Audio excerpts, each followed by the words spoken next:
ఈరోజు మనము వృత్తుల వారీ జనాభా విభజన భారతదేశంలో వృత్తుల వారీ జనాభా విభజన ఎలా ఉంటుంది? Occupational distribution of population of ఇండియాలో ఆక్యుపేషనల్ డిస్ట్రిబ్యూషన్ ఆఫ్ పాపులేషన్ ఎలా ఉంది? ఇప్పటి వరకు నేను మైక్రో ఎకనామిక్స్, మ్యాక్రో ఎకనామిక్స్ గురించి ఎక్కువగా నా యొక్క వీడియోలంతా కూడా చెప్పాను. ఈరోజు నుంచి ఇండియన్ ఎకానమీని ఎక్కువగా ఫోకస్ చేస్తున్నాను.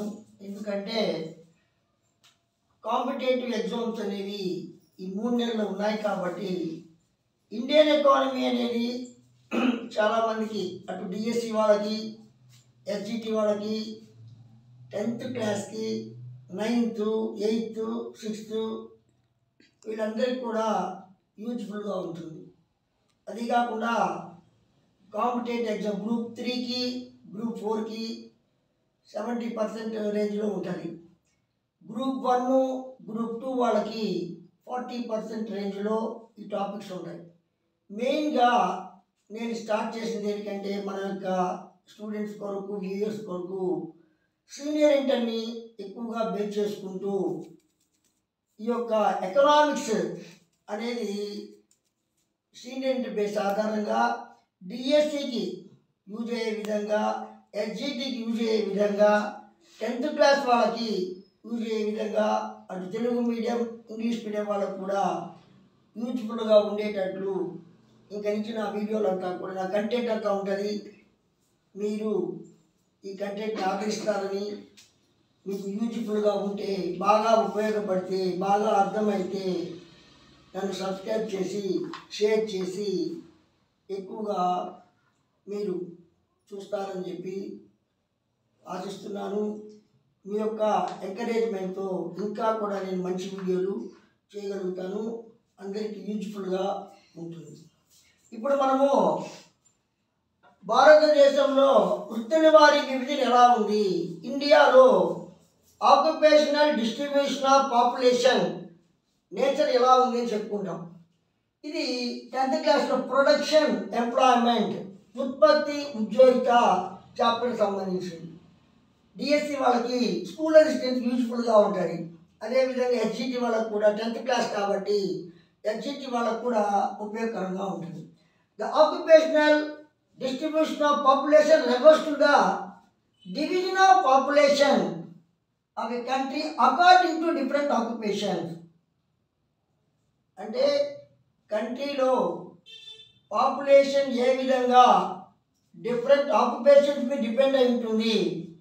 అంటే అగ్రికల్చర్ సెక్టార్లో ఎంతమంది వర్క్ చేస్తున్నారు, ఇండస్ట్రియల్ సెక్టార్ ఎలా వర్క్ చేస్తున్నారు, సర్వీస్ సెక్టార్లో ఎంతమంది పనిచేస్తున్నారు అనేది తెలియజేస్తుంది. ఆక్యుపేషన్లో ప్రైమరీ ఆక్యుపేషన్ అగ్రికల్చర్ యాక్టివిటీస్లో ఏ యాక్టివిటీస్లో ఎంతమంది పనిచేస్తున్నారు, ఎలా పనిచేస్తున్నారు, ఎంత పర్సంటేజ్ పనిచేస్తున్నారు. అదే సెకండరీ ఆక్యుపేషన్ ఇండస్ట్రియల్ సెక్టార్లో ఎంతమంది వర్క్ చేస్తున్నారు. సర్వీస్ సెక్టార్ అంటే టెర్షియరీ ఆక్యుపేషన్స్ అంటారు, వాళ్ళు ఎంతమంది వర్క్ చేస్తున్నారు. దాని గురించి తెలిపేదే ఆక్యుపేషనల్ డిస్ట్రిబ్యూషన్ ఆఫ్ పాపులేషన్. అంటే ఇండియన్ పాపులేషన్లో అగ్రికల్చర్ సెక్టార్ మీద ఎంతమంది పనిచేస్తున్నారు, ఇండస్ట్రియల్ సెక్టార్లో ఎంతమంది పనిచేస్తున్నారు, ఎవరు పనిచేస్తున్నారు, సర్వీస్ సెక్టార్లో ఏ పాపులేషన్, ఏ వృత్తుల వారు పనిచేస్తున్నారు అని చెప్పేది occupational distribution of population. Division of population according to different occupation. వృత్తుల వారీగా జనాభాని నీకు విభజిస్తారు కాబట్టి దాన్నే మనం ఆక్యుపేషనల్ డిస్ట్రిబ్యూషన్ ఆఫ్ పాపులేషన్, వృత్తుల వారీ జనాభా విభజన అంటారు. ఇక్కడ మనము ఈ యొక్క ఆక్యుపేషన్స్ని, ఆక్యుపేషనల్ డిస్ట్రిబ్యూషన్ ఆఫ్ పాపులేషన్ని 3 టైప్స్లో డివైడ్ చేయాలి. Primary occupation, secondary occupation, tertiary occupation. Primary occupations అని, సెకండరీ ఆక్యుపేషన్స్ అని, టెర్షియరీ ఆక్యుపేషన్స్ 3 రకాలుగా విభజిస్తారు. ప్రాథమిక వృత్తులు, పారిశ్రామిక అంటే ద్వితీయ వృత్తులు, ప్రాథమిక వృత్తులు, ద్వితీయ వృత్తులు, తృతీయ వృత్తులు. కాబట్టి వ్యవసాయ రంగం మీద ఆధారపడే వాళ్ళు ప్రాథమిక వృత్తులు. పారిశ్రామిక రంగం మీద ఆధారపడే వాళ్ళు ద్వితీయ వృత్తులు, సేవా రంగం మీద ఆధారపడే వాళ్ళు తృతీయ వృత్తులు. సో ఇప్పుడు మనం ప్రైమరీ ఆక్యుపేషన్ తెలుసుకుంటాం.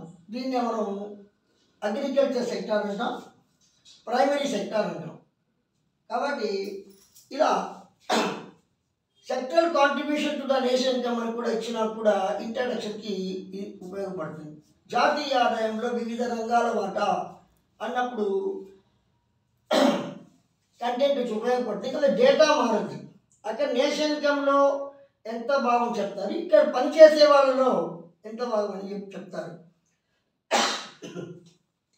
Primary occupation, here nature plays a dominant role in the production process. Activities, agriculture and allied activities include forestry, fishing, animal husbandry, poultry farming, etc. ఈ సెక్టార్లో మనం ఎక్కువగా నేచర్ అనేది ఎక్కువగా ముఖ్యమైన రోల్ వహిస్తుంది.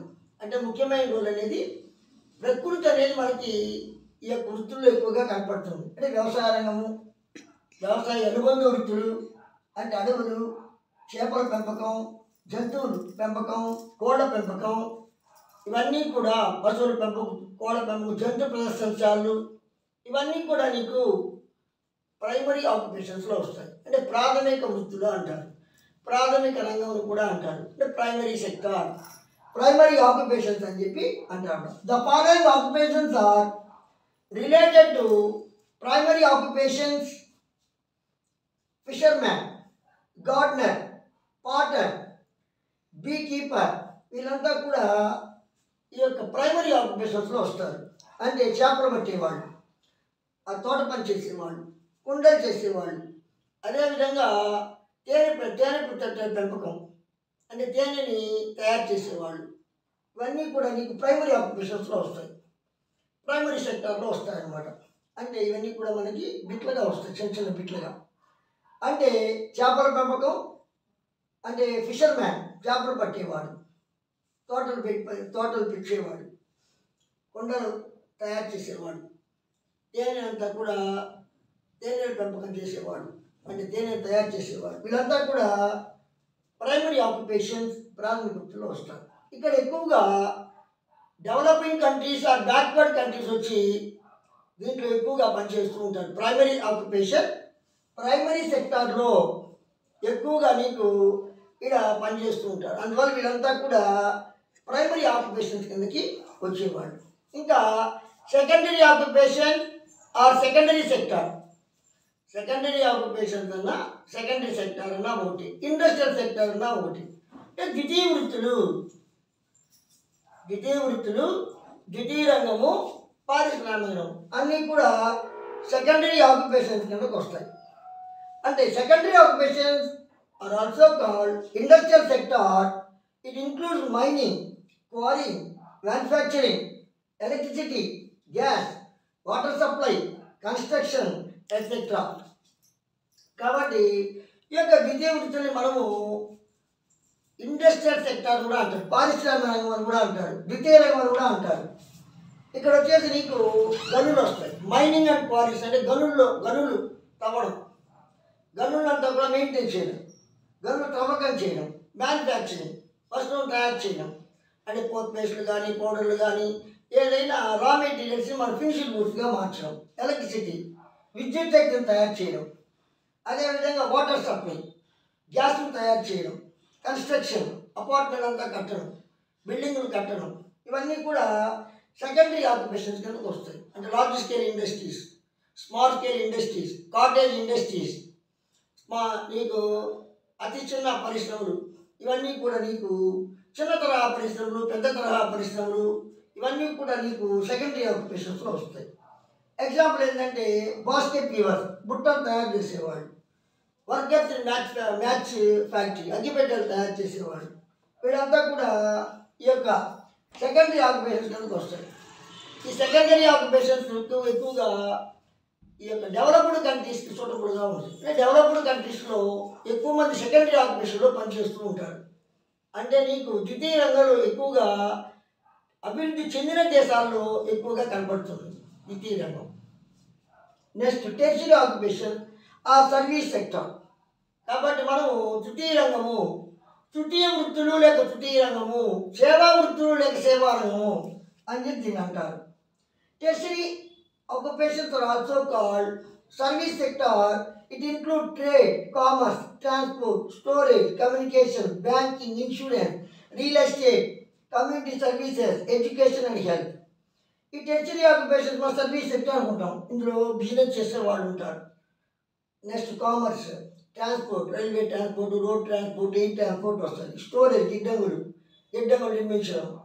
కమ్యూనికేషన్స్ అంటే నీకు శాటిలైట్ ద్వారా, టవర్స్ ద్వారా సిగ్నల్స్ ఇవ్వడం. Banking, government banks, private banks అంటే ఫైనాన్షియల్ ఇన్స్టిట్యూషన్స్. ఇన్సూరెన్స్, ఎల్ఐసి, తర్వాత జిఐసి, అవి రియల్ ఎస్టేట్, భూములు అంటే ల్యాండ్ అమ్మడం, కొనడం.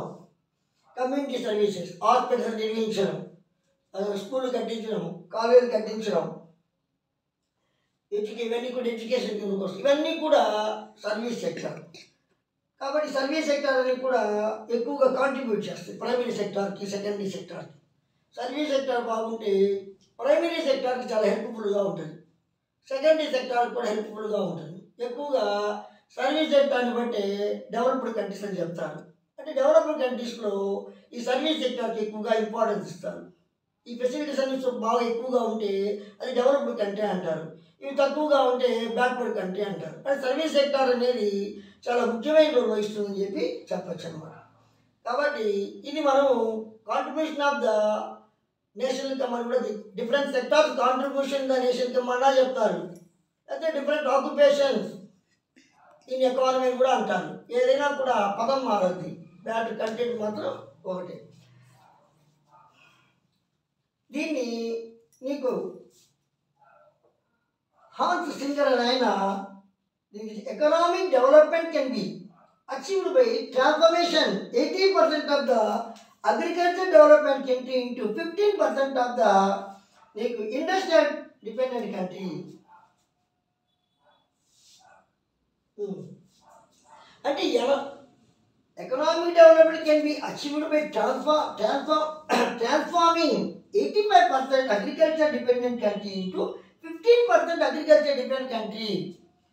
85% అగ్రికల్చర్ మీద ఆధారపడే ఎకానమీ 15%కి తగ్గితే అప్పుడే ఎకనామిక్ డెవలప్మెంట్ జరగదని చెప్పి హాన్స్ సింగర్ చెప్పాడు. అంటే అగ్రికల్చర్ కన్నా కూడా ఇండస్ట్రీస్, సర్వీస్ సెక్టార్ డెవలప్ అయితే ఎకనామిక్ డెవలప్మెంట్ అనేది జరగద్ది అని హాన్స్ సింగర్ చెప్పాడు. అదేవిధంగా ఈ యొక్క సైమన్ గురించి ఏం చెప్పాడంటే కొద్దిగా సబ్జెక్ట్ మార్చాడు అంతే. అంటే 15% అగ్రికల్చర్ సెక్టార్లో ఉండేవాళ్ళు నీకు 85% industrial sector, service sector transfer అయితే అదే ఎకనామిక్ డెవలప్మెంట్ అని చెప్పి సైమన్ పుచ్చినట్టు చెప్పాడు. దీని స్టూడెంట్స్ అండ్ వ్యూయర్స్ మీకు ఈ కంటెంట్ కానీ నచ్చితే లైక్ చేయండి, షేర్ చేయండి, సబ్స్క్రైబ్ చేయండి, నా ఛానల్కి సపోర్ట్ చేయండి. ఇప్పుడు మనము ఆక్యుపేషనల్ డిస్ట్రిబ్యూషన్ ఆఫ్ పాపులేషన్ని టేబుల్ ద్వారా మనం తెలుసుకుంటాం. అంటే ఇది ప్రొడక్షన్ ఎంప్లాయ్మెంట్లో 10th క్లాస్కి సంబంధించిన social studies. Production and employment, ఉత్పత్తి, ఉపాధికి సంబంధించింది. ఇక్కడ the following table shows the percentage of workers employed different sectors in India from 1972-73 to 2009-10. ఈ టేబుల్ మనకి ఏం చెప్తుందంటే 1972-73 నుండి 2009-10 మధ్యలో నీకు ఈ యొక్క చేంజెస్ ఎలా వచ్చినాయి, పనిచేసేవాళ్ళు ఎంప్లాయ్మెంట్ చేంజెస్ ఎలా వచ్చినాయి, వర్కర్స్ ఎలా పనిచేస్తున్నారు, ఎంత పర్సంటేజ్ పనిచేస్తున్నారు, ఎంత పర్సంటేజ్ చేంజ్ వచ్చింది. అంటే 1972-73లో వర్కర్స్ వచ్చి ఏ విధంగా ఏ రంగాల్లో ఎట్లా పనిచేస్తున్నారు, 2009-10లో వర్కర్స్ ఏ రంగాల్లో ఎట్లా ఎంత పర్సంటేజ్ పనిచేస్తున్నారు అని మనకు తెలుస్తుంది. 1970-73లో అగ్రికల్చర్ సెక్టార్లో 74% పనిచేస్తున్నారు, ఇండస్ట్రియల్ సెక్టార్లో 11% పనిచేస్తున్నారు.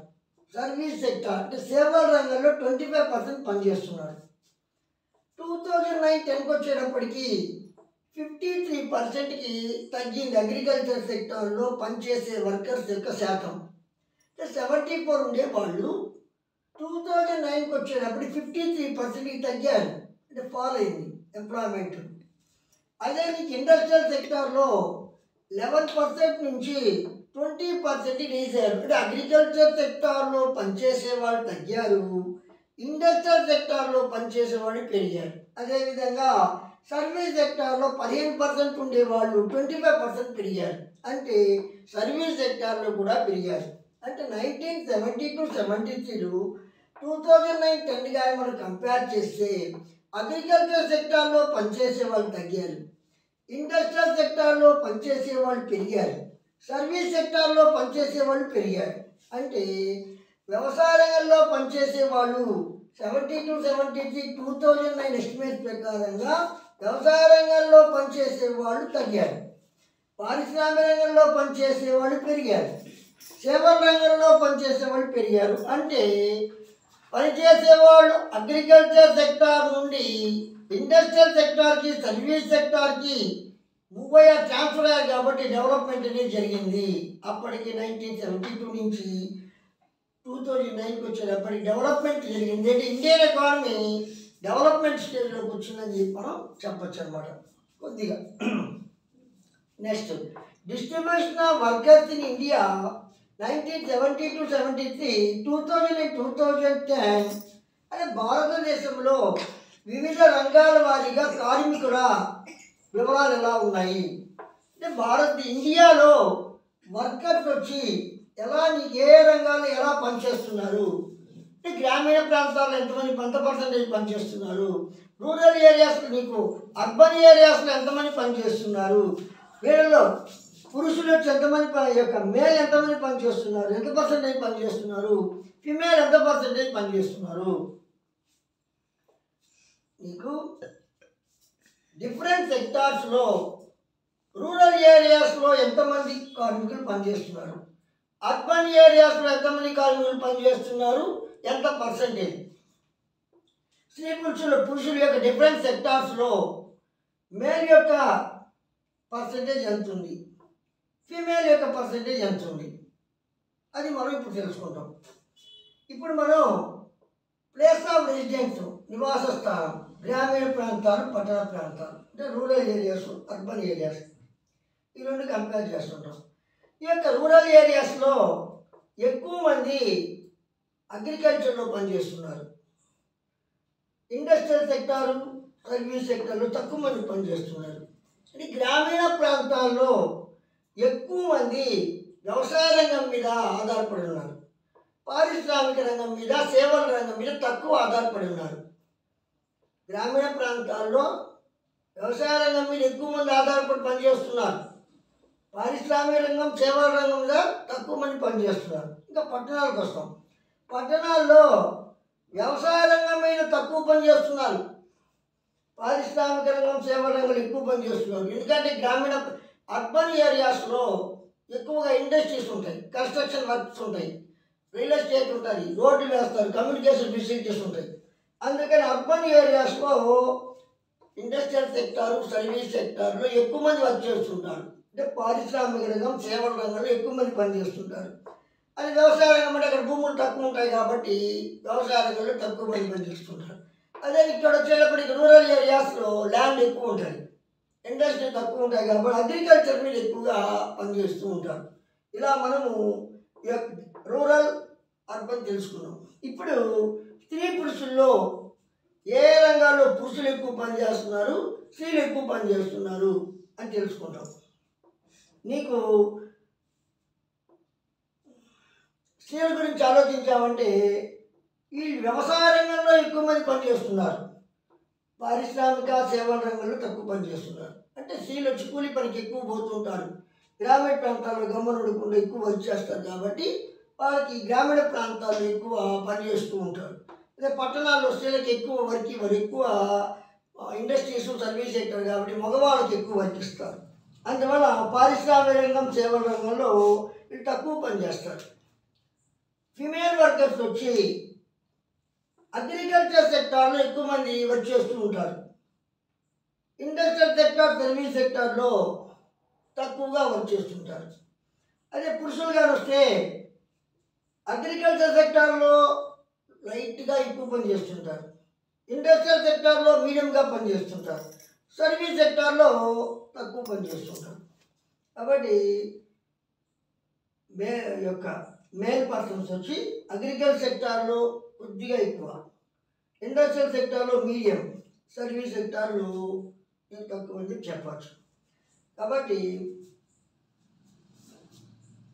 దీన్ని మనం ఈ విధంగా ఎక్కువ కూడా కాంపిటీషన్ ఎగ్జామ్లో డిఫరెన్స్ అడుగుతారు. అగ్రికల్చర్లో రూరల్ ఏరియాస్లో ఎక్కువ పని చేస్తున్నారో తక్కువ పని, అందుకని మెయిన్గా మనకి కంపేరింగ్లో చూసుకొని ఆ తర్వాత అంకెల్ని మనం బాగా అంకెల్లో చూస్తా చదువుకోవాలి. అప్పుడు పెరిగారా తగ్గారా తెలుస్తుంది. బాగా చేస్తే ఎక్కువ తక్కువ అయిపోద్ది, తక్కువ ఎక్కువైపోద్ది. ఇప్పుడు మనము భారతదేశంలో వృత్తుల వారీ విభజన, occupational distribution of population India గురించి కాంపిటేటివ్ ఎగ్జామ్స్లో వచ్చే టాపిక్ గురించి డిస్కస్ చేస్తాం. అంటే ఏపీపీఎస్సీ గ్రూప్స్, గ్రూప్ 4, గ్రూప్ 3 ఇతర కాంపిటేటివ్ ఎగ్జామ్స్ అంతా కూడా ఈ టాపిక్ పనికొస్తుంది. 2011 జనాభా లెక్కల ప్రకారం మన భారతదేశ జనాభా 121 crores, 121 కోట్లుగా చెప్పచ్చు. ఇక్కడ ఈ 121 కోట్లలో వర్క్ ఫోర్స్ పనిచేసే వారి శాతము 39.8%. 2001లో 39.1% ఉండేది. 2011లో 39.8% పెరిగింది. కేవలం తక్కువగా 0.7% మాత్రమే పెరిగింది. అంటే జనాభాలో పనిచేసే వారి శాతము 39.8%గా మనం చెప్పవచ్చు. ఇక్కడ టోటల్గా పనిచేసే వాళ్ళు, టోటల్ వర్కర్స్, వ్యవసాయదారులు 24.8%, వ్యవసాయ కూలీలు 30%, ఇంటి వద్ద ఉపాధి 3.8%, ఇతర రంగాల ఉపాధి 41.6%, అంటే ఫార్మర్స్ 24.8%, అగ్రికల్చరల్ వర్కర్స్ 30%, హౌస్లో ఉండి సెల్ఫ్ ఎంప్లాయ్మెంట్ చేసుకునే వాళ్ళు 3.8%, అదర్ సెక్టార్లో ఎంప్లాయ్మెంట్ కలిగిన వాళ్ళు 41.6%, అంటే 100%. డబ్ల్యూపీఆర్ బట్టి ఏ రాష్ట్రంలో డబ్ల్యూపీఆర్ వర్క్ పార్టిసిపేటింగ్ రేట్ అంటే పనిచేసే వారి సంఖ్య ఏ రాష్ట్రంలో ఎక్కువగా ఉంది, ఏ రాష్ట్రంలో తక్కువగా ఉంది, ఏ స్టేట్లో ఎక్కువగా ఉంది, ఏ స్టేట్లో తక్కువగా ఉంది, పురుషులు ఎక్కువగా పార్టిసిపేట్ చేసే రాష్ట్రం ఏంటి, స్త్రీలు డబ్ల్యూపీఆర్ ఏ రాష్ట్రంలో ఎక్కువగా ఉంది, అతి తక్కువగా ఉండే ఈ యొక్క పార్టిసిపేట్ ఉమెన్లో ఎలా ఉంది, మేల్లో ఎలా ఉంది, ఇవన్నీ కూడా ఇప్పుడు మనం డిస్కస్ చేసుకున్నాం. వర్క్ పార్టిసిపేషన్ రేట్, పనిలో పాల్గొనే రేటు. ఇక్కడ మెయిన్ వర్కర్స్ ఉంటారు, మార్జినల్ వర్కర్స్ ఉంటారు. మెయిన్ వర్కర్స్ అంటే ప్రధాన శ్రామికులు. అంటే ఒక ఆర్థిక సంవత్సరంలో 6 నెలల కన్నా పని ఎక్కువగా కానుంటే వాళ్ళు మెయిన్ వర్కర్స్ అంటారు. అంటే ప్రధాన శ్రామికులు 30% అన్నమాట. ఒక ఫైనాన్షియల్ ఇయర్లో 180 days కన్నా ఎక్కువ వర్క్ ఉండాలి. అంటే 3 months కన్నా ఎక్కువ వర్క్ ఉంటే వాళ్ళు మెయిన్ వర్కర్స్ అంటారు. అంటే వీళ్ళు 30% ఉన్నారు. టోటల్ 39.8%లో 30% ఉన్నారు. సో మార్జినల్ ఫార్మర్స్, ఉపాంత శ్రామికులు ఒక ఆర్థిక సంవత్సరంలో 180 రోజుల కంటే పని తక్కువ ఉంటే వాళ్ళు ఉపాంత శ్రామికులు అంటారు. ఒక ఫైనాన్షియల్ ఇయర్లో 180 రోజుల కన్నా తక్కువ, 6 months కన్నా కూడా తక్కువ వర్క్గా ఉంటే వాళ్ళు మార్జినల్ వర్కర్స్ అంటారు. కానీ ఉపాంత శ్రామికులు అంటారు. వీళ్ళు 9.8% ఉన్నారు. ఈ డబ్ల్యూపీఆర్ అనేది ఏ రాష్ట్రంలో ఎక్కువగా ఉంది, ఏ రాష్ట్రంలో తక్కువ ఉంది. పురుషులకి డబ్ల్యూపీఆర్ ఏ రాష్ట్రంలో ఎక్కువగా ఉంది, స్త్రీలకి డబ్ల్యూపీఆర్ ఏ రాష్ట్రంలో ఎక్కువగా ఉంది, ఏ రాష్ట్రంలో తక్కువగా ఉంది. ఇదంతా కూడా వర్క్ పార్టిసిపేషన్ రేట్ అనేది మనం తెలుసుకుంటాం. ఇక్కడ అధిక డబ్ల్యూపీఆర్ రాష్ట్రం ఫస్ట్ ర్యాంక్ వచ్చి హిమాచల్ ప్రదేశ్. ఇక్కడ 51.9% వరకు పార్టిసిపేషన్ రేట్ ఉంది. అంటే పాపులేషన్లో 51.9% పనిచేస్తున్నారు. అదే నీకు తక్కువ సెకండ్ ర్యాంక్ వచ్చేసి సిక్కింకి ఉంది 50.5%. అంటే వర్క్ పార్టిసిపేషన్ 50.5% ఉంది. అంటే ఇక్కడ పాపులేషన్ వచ్చి వాళ్ళకి వర్క్ పార్టిసిపేషన్ వచ్చేసి 50.5% సెకండ్ ర్యాంక్ అనమాట. అతి తక్కువ డబ్ల్యూపీఆర్ ర్యాంక్ రాష్ట్రం వర్క్ పార్టిసిపేషన్ రేట్ తక్కువగా ఉన్న రాష్ట్రం ఏంటి? లక్షద్వీప్ లాస్ట్ స్థానం అనమాట. 21.1% మాత్రమే ఇక్కడ పనిచేస్తున్నారు వర్క్ పార్టిసిపేటింగ్ వర్కర్స్. నీకు కింద నుంచి రెండో స్థానం ఉత్తరప్రదేశ్ 32.9% అనమాట. అంటే కింద నుంచి రెండో స్థానం అనమాట. కాబట్టి అతి తక్కువ డబ్ల్యూపీఆర్ ర్యాంక్ రాష్ట్రం వచ్చి లక్షద్వీప్. నెక్స్ట్ అతి తక్కువ కంటే పైన అనమాట సెకండ్ ర్యాంక్ కింద నుంచి ఉత్తరప్రదేశ్ 32.9% పనిచేస్తున్నారు. అత్యధిక డబ్ల్యూపీఆర్ మహిళా రాష్ట్రం. అంటే మహిళల్లో వర్క్ పార్టిసిపేటింగ్ రేటు ఏ ఒక్క స్టేట్లో ఉంది? హిమాచల్ ప్రదేశ్లో ఉంది. మహిళల్లో ఉమెన్స్లో వర్క్ పార్టిసిపేటింగ్ రేట్ ఉండే స్టేట్ వచ్చి హిమాచల్ ప్రదేశ్. అతి తక్కువ డబ్ల్యూపీఆర్ మహిళా ప్రాంతం వచ్చేసి ఢిల్లీ. అంటే ఇక్కడ ఢిల్లీలో మహిళలు తక్కువ మంది పనిచేస్తూ ఉంటారు. అందుకని అతి తక్కువ డబ్ల్యూపీఆర్ మహిళా ప్రాంతం ఢిల్లీగా మనం చెప్పచ్చు. అత్యధిక పురుషుల డబ్ల్యూపీఆర్ ప్రాంతం. అంటే మేల్ ఎక్కువగా పనిచేసే వర్క్ పార్టిసిపేషన్ ఎక్కువ ఉండేది డామన్ డైవ్యూలో ఉంటుంది. అంటే వర్క్ పార్టిసిపేషన్ రేట్ పురుషులు అంటే మేల్ అనమాట. డామన్ డైవ్యూలో ఉంది. అతి తక్కువ పురుషుల డబ్ల్యూపీఆర్ అంటే తక్కువ మంది పురుషులు పనిచేసే డబ్ల్యూపీఆర్ రేట్ వచ్చి లక్షద్వీప్లో ఉందన్నమాట. అతి తక్కువ డబ్ల్యూపీఆర్ మహిళా రాష్ట్రం వచ్చి అత్యధిక డబ్ల్యూపీఆర్ మహిళా రాష్ట్రం హిమాచల్ ప్రదేశ్. అంటే మహిళలు ఎక్కువగా పనిచేస్తూ ఉంటారు. అతి తక్కువ డబ్ల్యూపీఆర్ మహిళా ప్రాంతం అంటే మహిళలు తక్కువగా పనిచేసేది వచ్చేసి ఢిల్లీ అనమాట.